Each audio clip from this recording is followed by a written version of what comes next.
This afternoon on Klein's Garage, we're working on a WoodMizer LT50 wide super hydraulic. The intent of this video is to show the location of the factory wiring for the laser. It's located, if you're at the front of the mill, here's your operator station. Take the panel off, that's next to your board return here. That gives you good access up where this mill spec plug is. This is kind of snaked up and zip tied into place up there. So what you want to do is pull that down, slide your sheathing back, look for wire number 25, and you'll know it's the right one.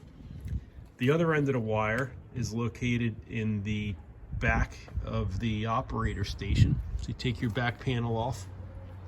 You'll see there's a rat's nest of wiring here from the factory. This is going to get all cleaned up before we're done, but it's zip tied right in here.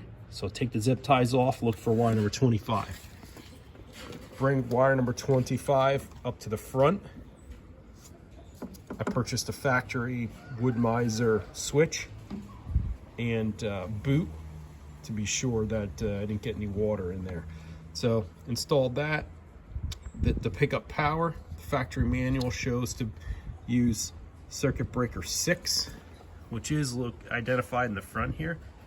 It's a 15 amp fuse. I installed an inline one as well, and to match what the factory design is, and I fuse this down to 2 amps. I believe the factory does show 1 amp, but there isn't going to be much difference if there's a short from that perspective. So it's a short video showing the wire locations.